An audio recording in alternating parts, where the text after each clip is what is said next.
Hey, I'm Tasekaya. Welcome to another inspiring episode of Beyond the Title, the platform where we go beyond the title and professional achievements to discover the person behind the success. Thank you for joining us. If you're not part of the family yet, I'm inviting you to subscribe to our YouTube channel.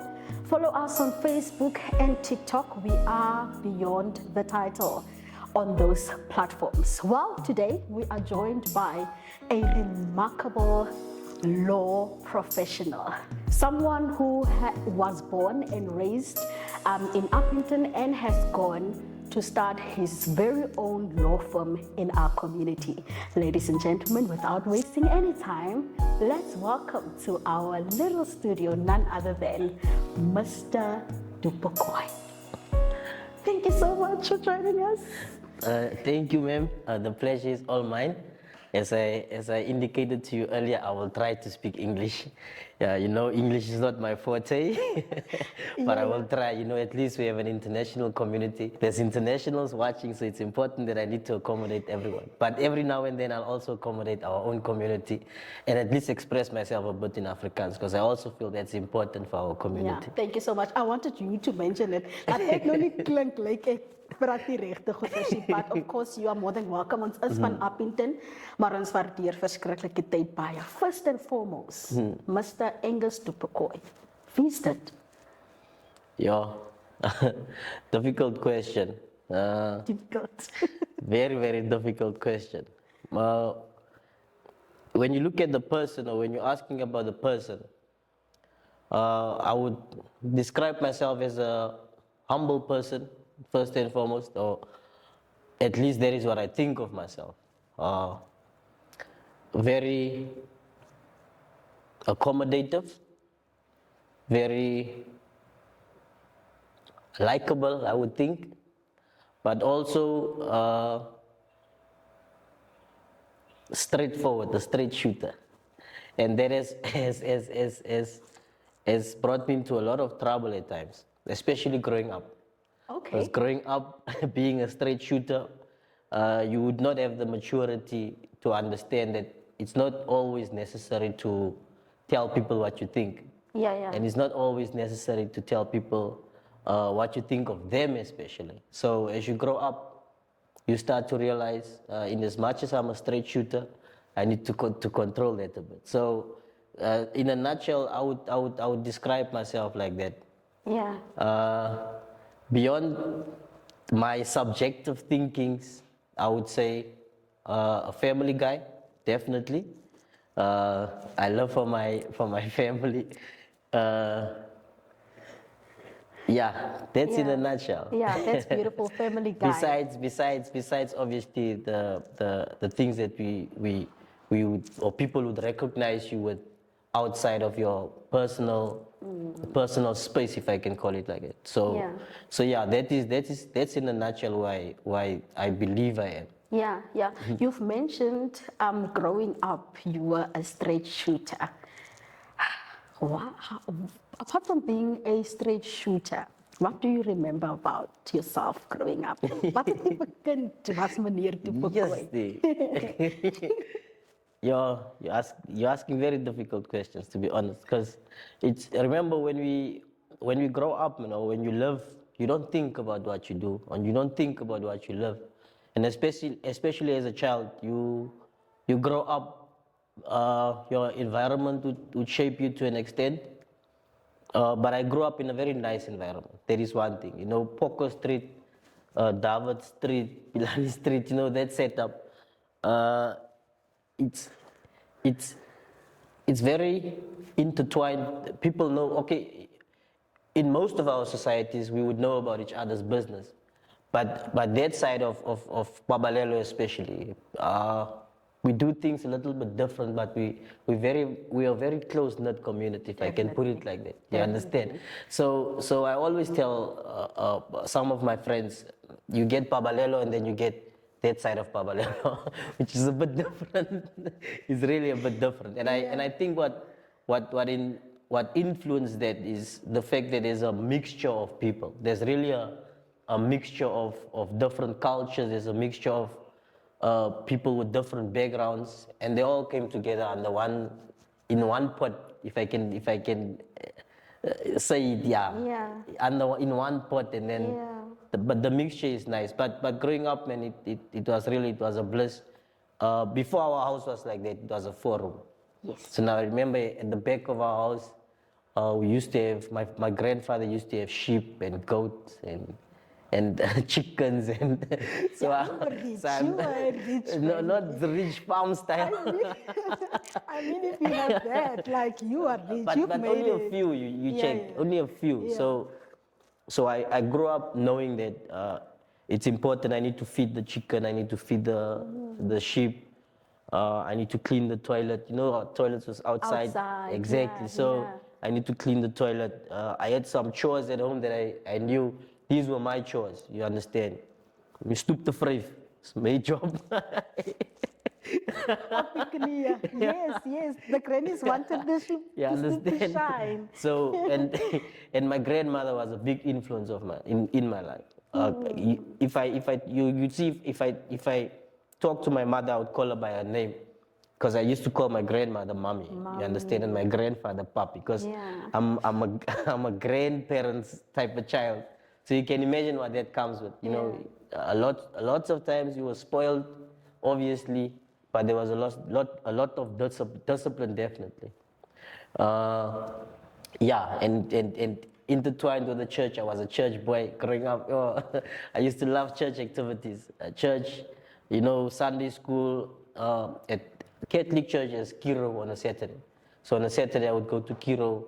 And it's nice, man, because it looking back, you know, once you go through things, you don't realize the importance of those things. But looking back, you can see the building blocks and the foundation that those things have established in my life. You understand? So really, it was a nice childhood. To be honest, man, it was really nice. The friends that I grew up with, you know, all the guys in our street, you know most of them. I could mention them, but it was a bliss growing up with them, man. If we see each other, you know, irrespective of where your life went to, if we see each other, it's still that of your, my outie, Yeah, verstaan? yeah, Sure, ons het saam groot geword. And yeah, and even Boba would tell you, we were even part of Amatrompanas. I couldn't dance, but I was part of Amatrompanas. Because I'm trying to think, did I ever see you dance? I used to see Amatrompana, never you. Just there in the background. Just there in the background. Yeah. Because it was dancing, and Pansula dance was the it thing, man, back in the day. So it was a nice time, and it was a really nice time. Yeah. Because we were 12, 13, 14, 15 years in between those times. So you can just imagine, man. Yes, it was really a nice time. Yeah. And besides that, there was also talking about growing up. Yes, I used to go through a lot of things, come to think of it. Yeah. Love life, PPASA, those people and those things, they actually built me. And from a very young age, I was involved with sports, man, and sports and social activities. Those things, they have a big impact on your life. Yeah. You get guys like the late Sammy Williams, Gino the Makoya. You know Gino the Makoya? Gino. Yes, one of my mentors growing up, you know. And you know, as a 12, 13-year-old boy, you don't know much, man. And luckily, in my house, I was not exposed to lokasies kinders stories, man. Yeah. Nah. Yeah. No. So you did not, you would get involved with people, and you would not know the mess that they come with. So you'd only take the nice things from them. You understand? And that was wholesome for me, especially when I look back and when I look at our current generation, man. Kids are exposed to so many unnecessary things.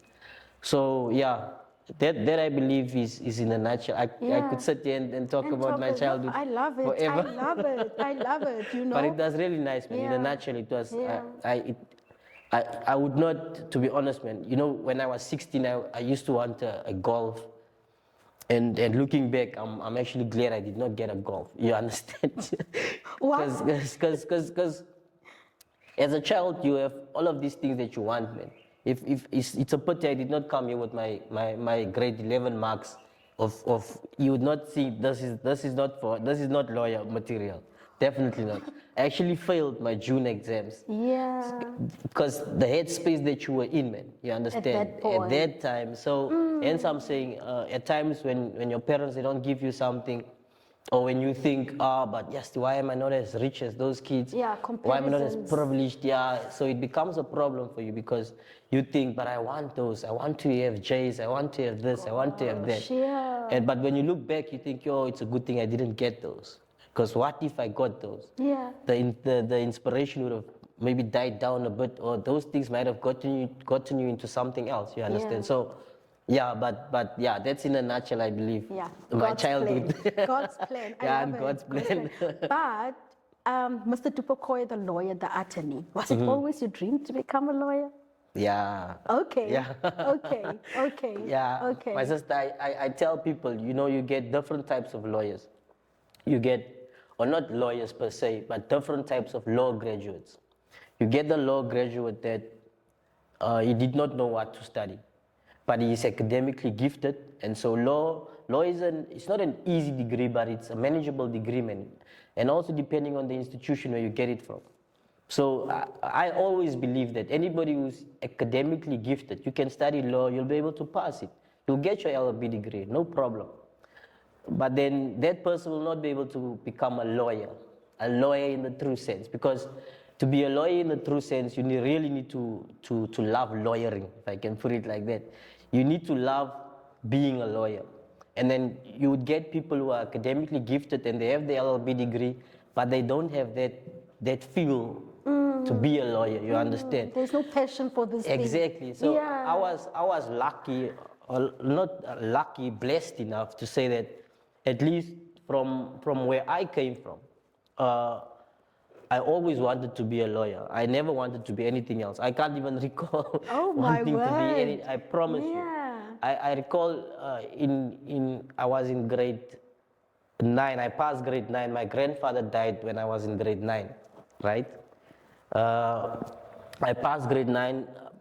I went to Cape Town for the first time with my grandmother because she was going, it was September when he passed on, September, October. So, no, October actually, come to think of it. So, long story short is, man, I go to Cape Town, I have a conversation with my uncle because my uncle took us to Cape Town and first time on, the Van Ryn's bus. Yeah. So my uncle tells me, you know what, this is what civil engineers does. And when you see the bus for the first time, it's nice, man, and it's I won't say overwhelming, but it's something extraordinary, especially when you see it for the first time. And you are so impressed, and even asked me, why do you want to be a lawyer? Lawyers talk too much. And remember, he's a artisan, so they don't like us that talk so much. Man. Yeah, werk me aan, werk me aan. So he was like, why don't you want to become an engineer? This is what civil engineers does. Yeah. And I'm like, yeah, this is nice, yeah, but I want to be a lawyer. And remember, I was 14 years at the time. Yeah. So even before that is the first memory that I have of me saying it out loud to someone, you understand? But because he told me that story, he tells me I already told him prior to that I want to become a lawyer. So I've known this ever since I was maybe in grade 8, 9. Sure. I've known that seriously. And that is what I'm saying. You get a difference between somebody that's an LLB graduate, academically gifted, and someone who is a lawyer, who's academically gifted and who wants to do this thing and who has the ability to do this thing. Because you can want to do something, but the ability then, like with me and soccer. I always wanted to play soccer.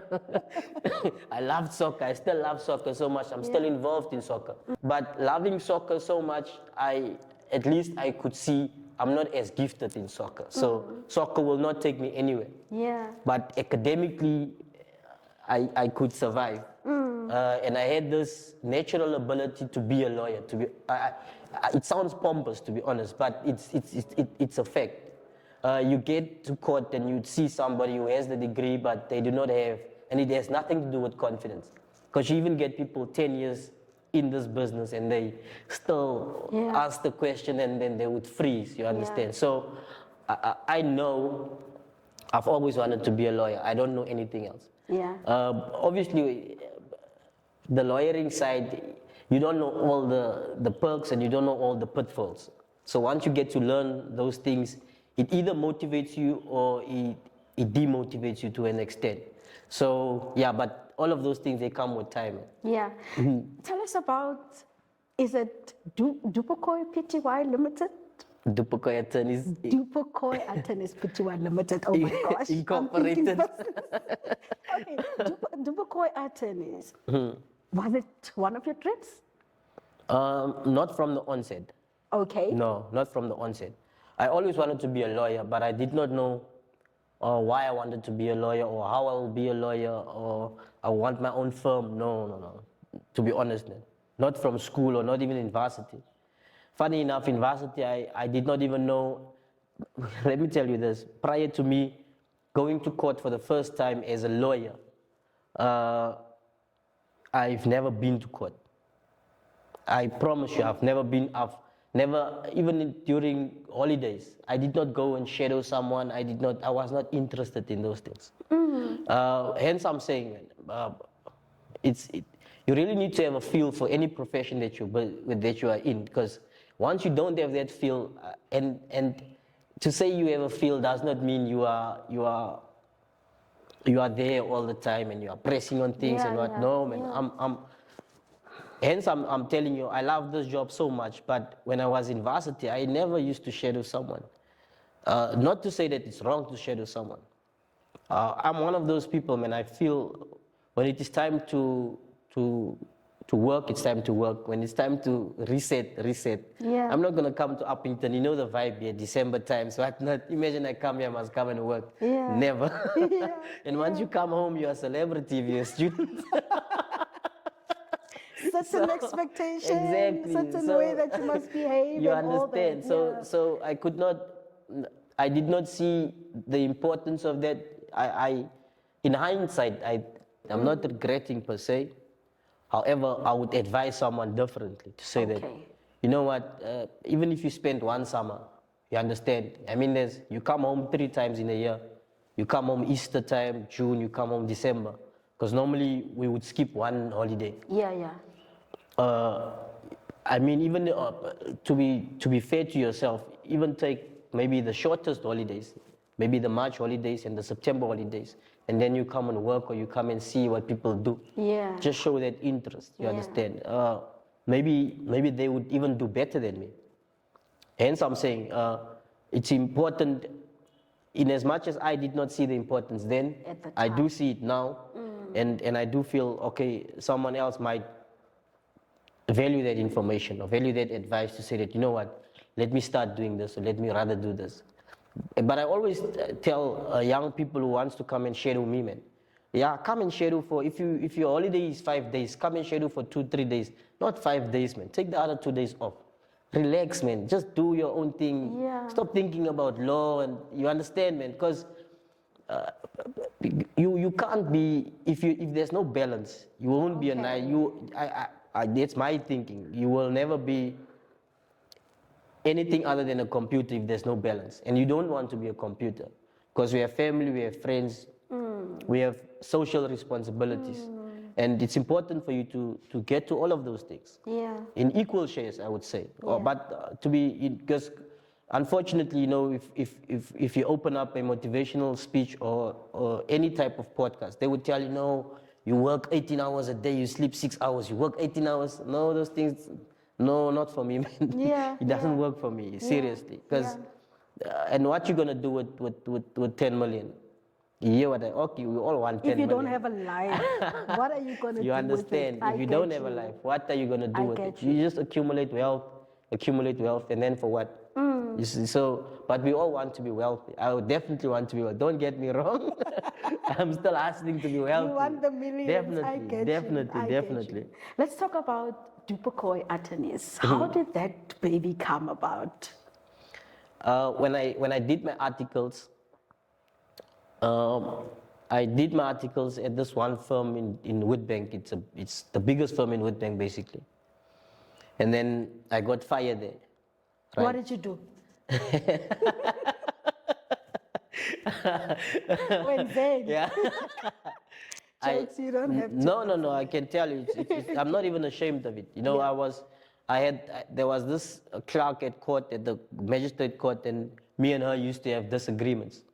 So there was this one day in which I flipped, and I think I saw at her or something, but it got to an extent where she had to tell my principal, but this guy did X, Y, and Z. And I was already on a warning prior to that. But I won't tell you about that one. Yeah. So the guys thought, you know what, this one, you need to let him go. Yeah. Because they are, like I'm saying, they're the biggest, and they have certain expectations of how you carry yourself. And a lesson that I took from there is they even told me, you know what, irrespective of how someone makes you feel in the heat of the moment, you have a responsibility towards the firm, you have a responsibility towards yourself. To keep calm, you must be mature about the situation. Protect the brand. You understand? Always protect the brand. Yeah. So those are things that I took from that. And even afterwards, even after that experience, and then I went to a smaller firm. I actually went to someone who operates like I do now. Single guy, it's just him and he had a secretary and his wife. Yeah. So it was a small firm. So what triggered Du Pokoy attorneys was the fact that he could leave for 2 weeks and leave me alone to basically run the business. Okay. So I thought to myself, I can hang do on. this for myself. Yeah, and this guy, and because remember, he was offering me, like, because back then BEE was still a thing. BEE is still a thing, but not so much. So he told me, you know what, he wants me to become his partner, blah, blah, blah, blah, blah. And I was excited, to be honest. But then I saw, man, hey, this guy, he really wants me to be his BEE partner. And because I used to work for him, I'm still going to be employed by him.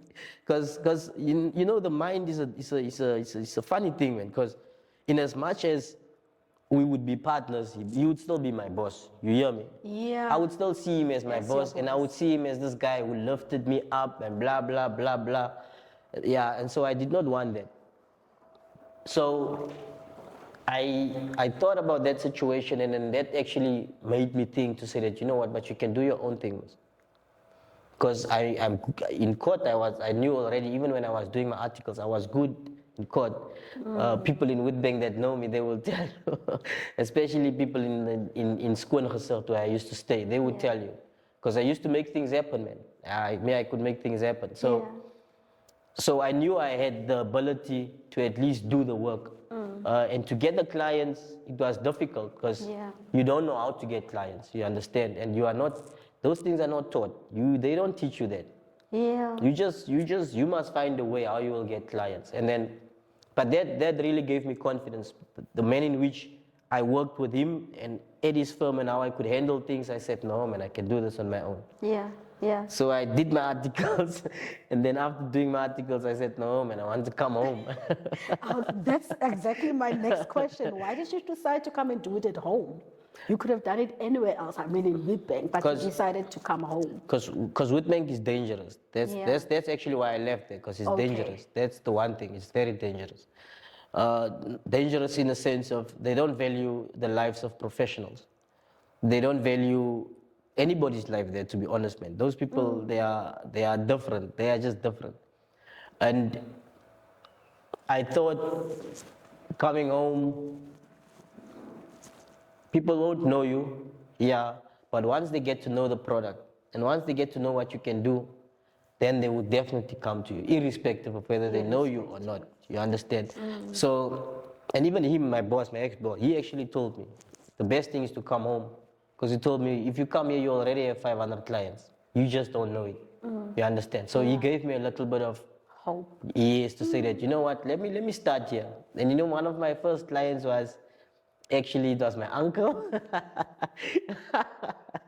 Umskara. He was him and Pieti Spielman. I don't know if you know Pieti Spielman. I don't. You know, you see Aunt Lena's house next to my house. Aunt Lena's house next door. Sunday and Umala says. Oh, see, that's brewery. I see in the square by the corner. Yes, corner. Yes. Now Pieti, Petty, ever since I knew him, may his soul rest in peace. He's unalive now. Okay. So, but ever since I knew him, he was naughty, man. So, so he was one of my first clients, and I did it pro bono, because I understood that people needed to know me, so I had to work for free. You understand? Sure. And Sure. funny enough, I did not know about there's a system called Judicare. Judicare is legal aid. When legal aid is inundated with work, they give it to private firms. I was not even aware of that. So one of my friends, Advocate Finis, is a close friend of mine, he told me, you know what, because he used to work for legal aid, he said, you know what, there's this opportunity. You just register here. These people, they give you work, man. Don't worry. Okay, you must remember, I don't have a car. My car was broken that time. My gearbox was messed up. Yeah. So I got admitted in 2014, January 2014. So I've been admitted now for 12 years now. So I've been practicing on my own for 12 years now already. Sure. Now you can just imagine. Sure. So, but long story short is, man, because circumstances and information that you get from people, they shape you at the end of the day. And that is how I got to say, you know what, let me rather do my own thing. And when I got here, I saw, but there's a need, man. There's a need for lawyers, and there's a need for especially black lawyers. You understand? Because when you look at town, there's no standalone black guy in town, or colored person for that matter. No one. You understand? So, and still, I'm the only one who stands on my own. Not to discredit anyone else who is in partnership with white firms. I mean, it's fine. It was just never my thing. And it was always my thing when people from Pabalelo or Rosedale or Blokkies, when they think about one of our own, they must think of Du Pokoy attorneys. I want my board to be there at Carlton and there at Oranje Oever and there at Venalanga. They must have my boards there, man. Seriously, that's my plan. And for me, that's important because once the next generation see, but this thing is possible, then they can go to much higher heights, you understand? Then they can be the ones with big buildings in town and whatnot. But at least you contribute a little bit towards that. And for me, that is important. I even told, there was a firm in town, they wanted me to come on board with them. And I told them straight, you know what, this is not about being successful even. This is about kids from Kasi being able to see, you know what, but we have professionals in town, man. And our professionals, they make a living. I mean, I make a good living. I'm not rich, but I make a good living. Of course you're rich, come on. Whether you have a lot of money or not, you're rich. You understand. You made it. So for me, it's important, man, because remember, growing up, we used to think Joburg, Cape Town, Bloemfontein, whatnot, and things are happening that side. Once you live there, there's nothing special. Seriously, there's nothing special. Absolutely nothing special. You get to understand that home is actually where things can happen and where we need to make things happen. And hence I'm saying I'm so supportive of such products, homegrown products. They make it's close to my heart, man, because I know it's difficult, and I know we don't have the nice things that you get in the city, and the twangs and the whatnot. And me, I hate those things, to be honest. I hate. Someone once told me I shouldn't say Spotify. I should say Spotify. Spotify. Come on, please, Spotify. So you can just imagine. They do that. But the one thing I like about this platform, which just came to mind now, is you are explaining how you view being at home and actually making it at home, is the different opinions that you would get from people who are from Upington. You understand, in terms of making it. Others feel like, okay, actually, when you are in your own hometown, it will not be easy for you to make it. Others feel like, okay, just get out of Upington for some time. You'll be able to make it outside. But here you are. Tell us about your challenges. Well, starting your law firm, I mean, in Upington, how? But you see, hence I'm saying, once you want to do something, and the universe and God gives you, to be honest, God gives you. To say I've had challenges, I have not really had so many challenges besides the one that are self-inflicted, to be honest. I'm naturally a lazy person. So I'm a lazy, I lost so much money from accounts not going, accounts, not sending in accounts. Yeah. You do the work, but you don't send an account. Yeah. Because me and computers and whatnot, I don't like those things. Yeah. So I used to leave a lot of money on the table because of just laziness, just being lazy. Hence I would say the challenges, there is really not a lot of challenges, man. God loves you. I promise you. God loves you so much. But I don't, unless I don't see the challenges as challenges. How You hear me? Let me maybe say one challenge. Like now, I'm a conveyancer, right? I do property transfers. I'm the first black guy in the whole Upington region to do that. Sete from Gao, there's no black lawyer that does it. I'm the first one, and last year there's another lady that, Nicole, she became a conveyancer last year, another colored lady. Yeah. So we are the only non-whites that does conveyancing around here, unless there's someone else who sneaked in. Yeah. But I was the one, I passed in 2021. But now check what is tricky. The banks will tell you, no, we want black conveyancers. The banks will tell you that. Because there's lots of opportunities, but there's no black conveyancers. And then we become black conveyancers, and then they will tell you, but people in Upington, they don't buy too much houses or too many houses, so you need to relocate to Kimberley or relocate to Kuruman or whatever the case may be. So those are the type of challenges, man. More corporate challenges, if I can call it that, to say that it's difficult to get work from the banks, it's difficult to get work from the municipality, it's difficult to get work from a provincial government. You understand? There's so much red tape surrounding that because you have all the qualifications, you have all the skills, you have everything necessary. And you have the correct skin color, and you are previously disadvantaged, and you tick all the boxes, but still, and then they would tell you, no, but now we want 10 years experience in this particular field. Yeah. So those are the type of challenges, if I may add, years. But what I've realized is, man, especially our people, man, non-white people, they want quality, and if you can give quality to them, like I have not had a business card in a long time. Even if you go to my office, there's no board there. But people, they find you. And that is one thing I've learned from my uncle also, the very same one that I told you about, who wanted me to be a civil engineer. Yeah. He had his own business, and because he was good at his business, he did not have business cards. It's not a good idea not to have business cards. You must have business cards.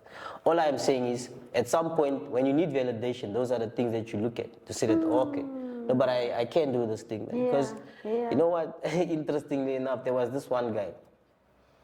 He called me on a Thursday or Friday, right? He tells me, Mr. Du Pokoy, I need your help. He wants a bail application. I tell him I'm out of town. I can call someone else to assist you. But he then asked, but when are you coming back? I'm telling him, no, maybe I think it was the Tuesday or the Monday, but something like that. But there were people that could have assisted him. So he tells me, you know what, my brother, because I know what you will do, I would rather go to prison and wait for a few days, and then once you come, I come back. You know how much confidence that gives you? Because it tells you people that's what I'm saying, the faith in the product. The product, my sister, the product. Sure. So for me, it was always important. You build a brand and you build a product that people can relate to, and then they want this product. They don't just want to support me because I'm from Pabalelo and no. They want something. So I know I give them quality, and that is for me. That's very important. That is even the people that I train that comes after me. It's important. They will tell you, this guy is always screaming. I love that so much because that's one thing that people take for granted. That's one thing that people take for granted in all aspects, or when they are doing something, to actually deliver to the best of your ability. Because people will remember you for that. Yeah. And once you do the right thing now and you do it good, the person that you did it for will talk about you to the next person. That is the best marketing tool you can have. I love it so much. Direct marketing. Or not direct marketing, what do they call it? Word of mouth. Yes, word of mouth. That is the best marketing that you can get. Because you would normally get it from somebody that you trust. people don't tell, or they don't ask from people they don't trust. They would ask from people they trust. Who is the best lawyer you know, the doctor you know, the accountant you know, this you know, every type of professional, the best builder you know. They would ask people they trust. And if they don't trust that person, then they would not ask him for any information. Yeah. So once, now just imagine you do a good job for one person. Yeah. That person tells the next person. True. And it's a ripple effect. Yeah. That's just how it goes. Okay, let's get to know Mr. Du Pokoy, the soccer lover. You have your own soccer team.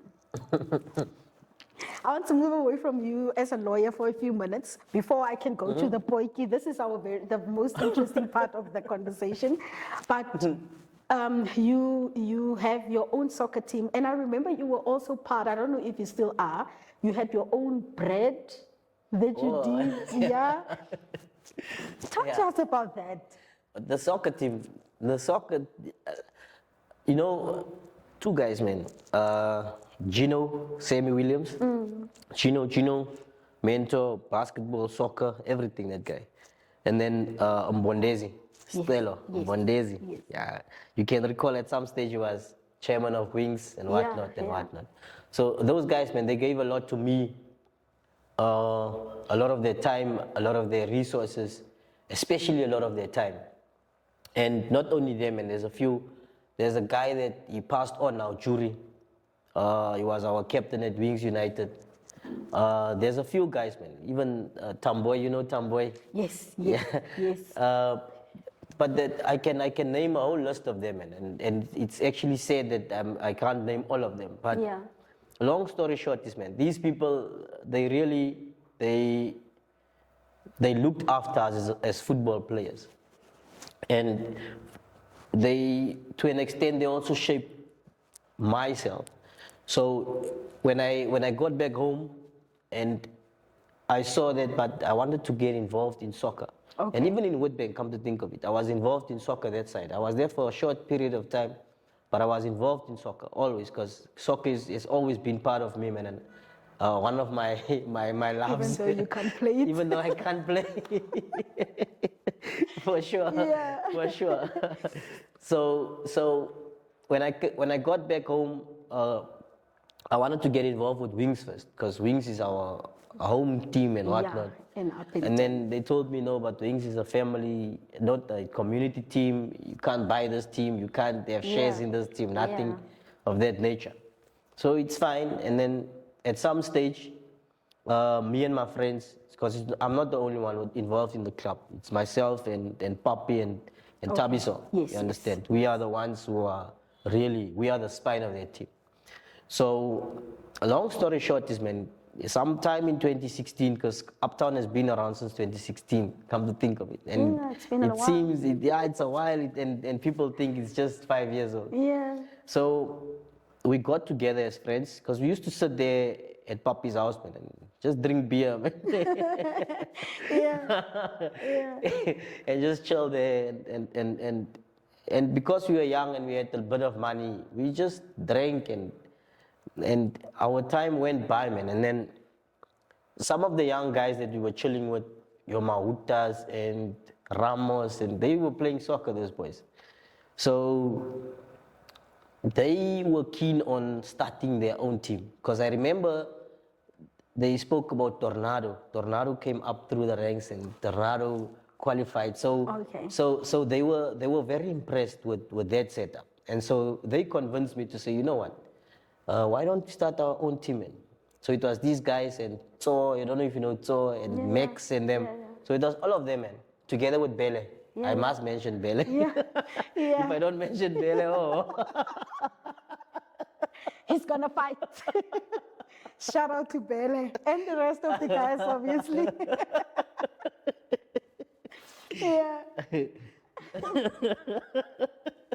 So now, long story short, this man, he was our first coach, Bele. He was our first coach. Okay. So the plan was to get the team together, and then the main thing was for us to stop chilling and just drinking and doing whatever, man, and start doing something positive in the community. Let's do something productive. Exactly. Yeah. So that is where it all started. And then it grew from there, man. And then I can recall our first trip, because we were very youth-centered and developmental-centered. Sorry, and our first trip was in 2017, if I'm not mistaken. Okay. We started the team in July 2016, Mandela Day. And then our first trip was the following year. We went to Ajax. It was Ajax Cape Town that time. Okay. Yes. Yes. You see Bonga that's playing for Polokwane. Yes. One of our finest products. One of our finest products. Wow. Yeah. Yeah. But when you Google now, you won't find Uptown anywhere there. You will not find Uptown. And that is actually a sad thing because we deserve all the credit there is to be given because we developed that boy. That boy, remember, he even came, he did not play. And because they were skillful players, man. Your Stigas and your Cassie Flavors and what. So he thought he will not make it into the team. Yeah. But look at where he is now. Where he is now. He's actually the one he's the star that's shown the brightest. And our the young man that became our club captain later on, the last weekend he qualified also as a professional, but he's studying chartered accounting in Northwest University. Okay. But now he's playing professional football and he's still studying. Okay. And he's really blessed because now at least he can choose. I want to either become a professional this side If it or doesn't this work, side. I You can understand? go this side. Yeah. And hence he's so blessed. He's really so blessed. Yeah. But yes, the Uptown story. So we started with the development team and we started registering in the league and whatnot, and it became a everyday thing. You understand? Yeah. And so it grew into one thing led to the other, and the other led to the other, and we started touring the country with trying to get these boys signed and whatnot. Yeah. So we are still pushing. It's very expensive. It's an expensive hobby, to be honest. It's a very expensive hobby. And it becomes tiresome, man, because remember, we don't get payment or anything from this. So it is difficult to motivate people. So that's why I respect Papi for always being there, taking out his time, always being there, irrespective of the results. The guy is always there. Yeah. So hence you respect people like that. You understand, irrespective. So because it takes a lot out of you, mentally, physically, emotionally, it really takes a lot out of you, and financially. So yeah, the pockets are running my sister, dry. you must, and just imagine on an Easter weekend, you play Saturday morning early, then you lose. It's your whole weekend spoiled. Yeah. You don't even want to watch the rest of the football, nothing. I get you. Yeah, and so from Uptown came Southern Bakery. Yeah. Southern Bakery. Yeah, That's Southern the Bakery. Name. Yes. So Southern, the name was actually, it came from, I don't know if you know Tax. You know Tax? Jiggly. I won't know the people's names. I know their faces, but if you tell me. So Tax is one of the guys that I grew up with, man. Actually, he's a bit older than me, but I've known him my whole life. He makes jokes, a lot of jokes, man. So he's the one that came up with the Southern name, but not for the bread. It's just a name. He calls Pabalodo Southern. Southern. Southern, yeah. Okay. So Okay. he always say, "Once the cats from Southern." You understand? So that is where the name came from, because he used to say, "Once the cats from Southern." That is where the name came from, Southern Bakery. So it was a venture between. It was me, Gaba, Papi, Pix, Cole, Max. It was the six of us. And we all put in money into this venture to see, because we saw there was a need for bread in our community, man, especially for fresh bread. Fresh bread. Our biggest problem was, man, I think it was just after COVID, if I'm not mistaken. Yeah. Just after COVID that we opened. But the problem was, once we opened, everything went well up to a point where prices started to increase. Inflations and what. When we started a 10 kg of Sasko, we bought it for like 94 rand. And later on it ballooned, now. you understand? And later on it ballooned to 120, 125 rand. And if you're telling people, but the price needs to go up by 2 rand, they don't understand it. You see, so exactly. So one thing led to the other, and then things just went haywire. But also a big problem was the management. We did not manage it properly. Okay. Yeah, we did not manage it properly. So pitfalls comes, man. Once the management is not properly functioning, then problems will arise, and it will be difficult to deal with those problems if you did not set up from the start a plan on how to deal with those problems. So the problems overwhelmed us at some stage, and so we had to close our doors. Okay. And then it became an open close story up until the point where we decided, you know what, let's just rather close up until we have a plan. Okay. So that is the plan now. Okay. So now what we did now is we collaborated with another bakery from Beaufort West. You see, there's Tasty, there's Bread Tasty. With the red plastic bag. Yes. So it's an extension of Southern. So You buy a bread. at least. So Tasty also comes from us. Yeah. It's just a new management team. Okay. So that, but like I'm saying, we are in partnership with them, but they are the ones managing it, so that we can get the groove on in order for us to have from Southern working again. Because there's still a plan from Southern to come back up to his feet. It should. It must. And you see, small things, man, like red tape. Like our district municipality wants us to have. Our bread must have, say what ingredients are there, and blah blah, all of those things, man. So that is what they want now. and our premises needs to be a little bit different. They want tiles in there and what. A lot of compliance issues. 100%. Yeah. So those things also contributed, and they were the main reason why we stopped to operate. Because we said, you know what, instead of us fighting with them, let us rather get our house in order, and then once we get everything in order, and then we push again. Yeah. So I believe before the end of this year, you'll see him Southern again. And Southern is coming back. All right. Let's kom ons gaan 'n bietjie sagter. Now we want to get to know you for real. Thank you for a beautiful story. What is happening now, ne? You choose one of these papers that is in here. There are 4 questions for you that we need you to answer as honest as possible. You're not going to run away from this one because this is beyond the title. Sir, can you choose it? You'll choose it and then you'll give it to me. I'll open it and then I'll ask you. Sorry. What's a sticky note? It's a sticky note. All right. Will it be a braai or a takeaway? No. If you had to choose something to eat now. A braai or a takeaway? Yes. A braai. Why? Yeah, because it's a bit more healthier. Okay. Yeah. You are on the healthy. Yeah. Okay. But your skin tells it. Your skin tells it. Yo, my face not. Please give it to me. Sorry. Thank you. Please give it to me. Okay. What is the one thing that you can't do? You are the worst at. That I can't do. Or the one thing that you are the worst at. You see, when you are giving this thing, you'll know that, okay. Yo, ano werk. Ano werk. Of course, you mentioned it over the past and all that. Is it? Is that bad?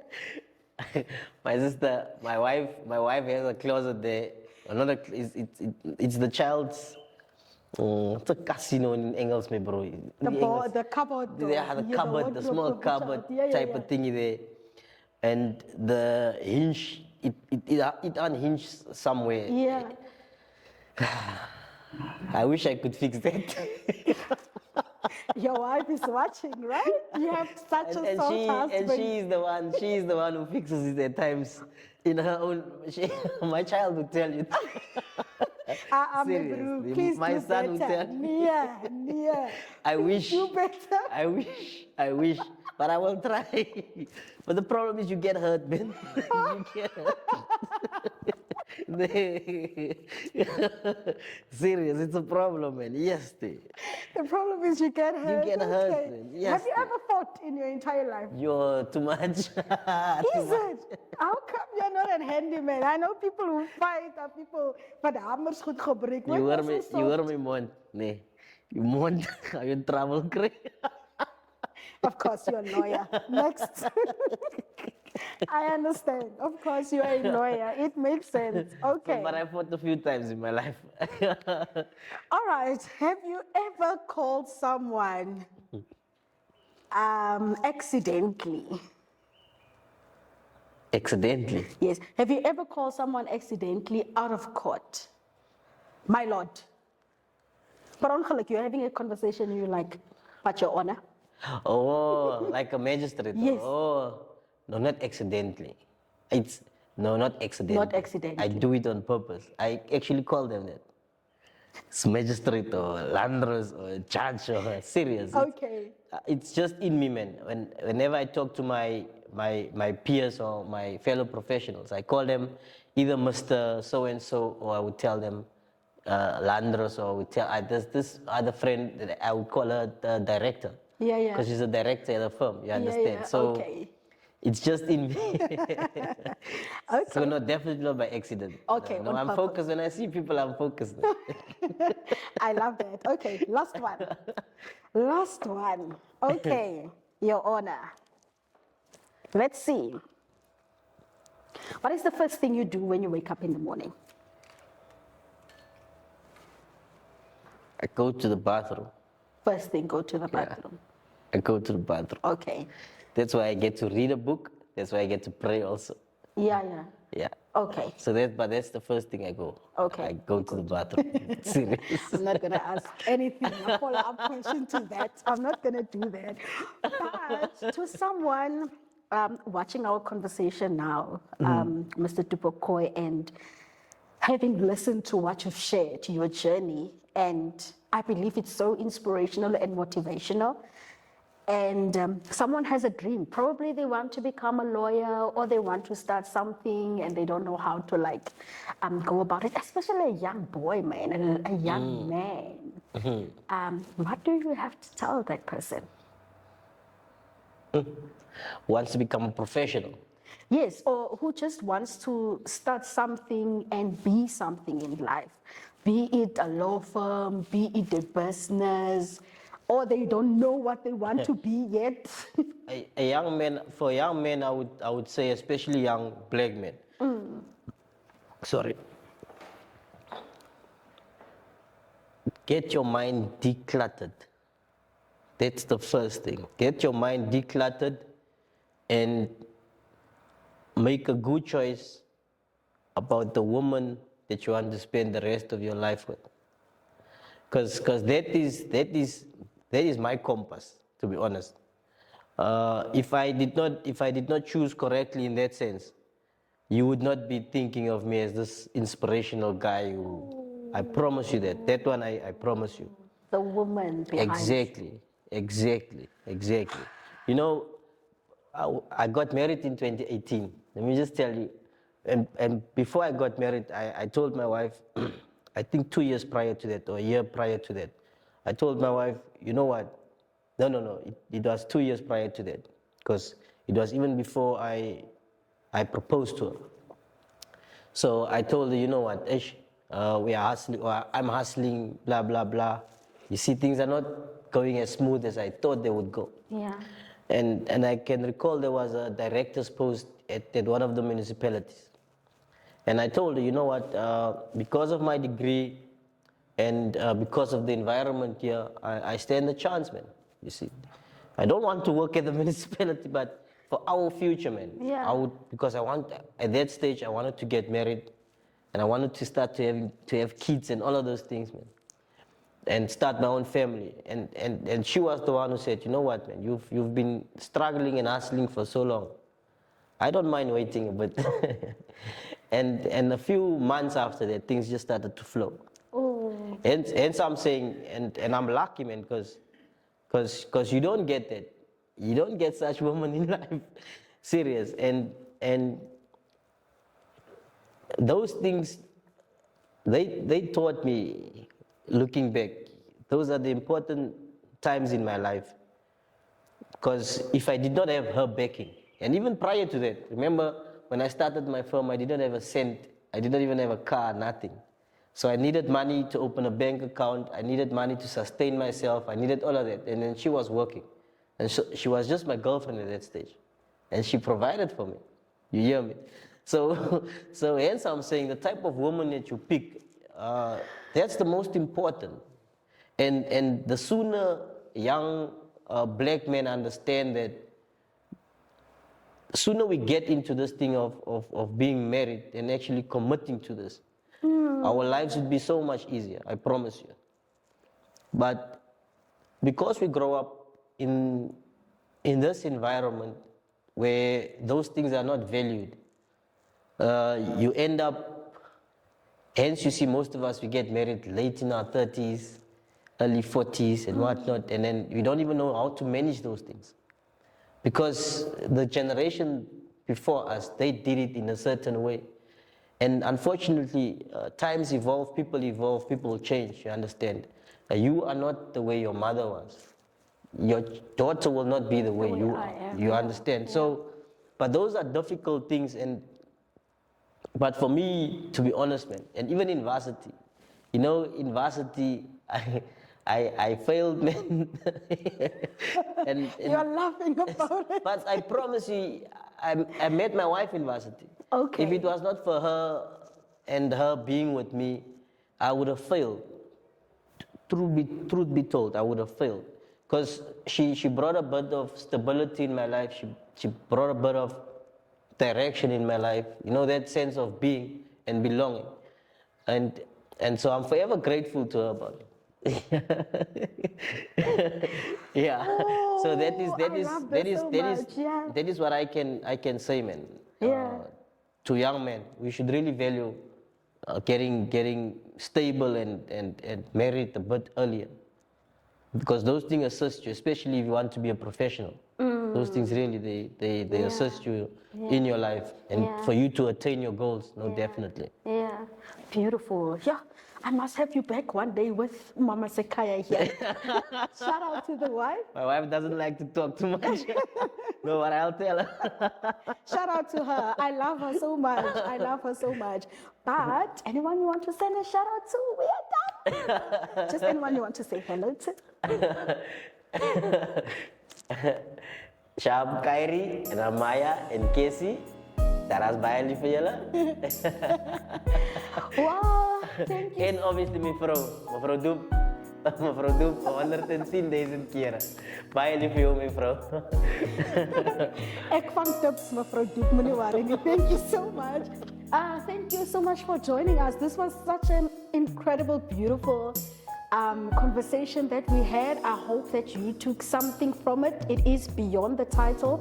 We had no one else but our very own attorney lawyer, Du Pokoy attorneys, Mr. Angurs Du Pokoy, who was with us in studio in our little home today. Beyond the Title is where we share stories, of course, of people who are willing to share with the aim of inspiring and the aim of just driving change and showing you that what you think is unable to be done can actually be done. So from my side, Kulizi, until we meet again. Ciao.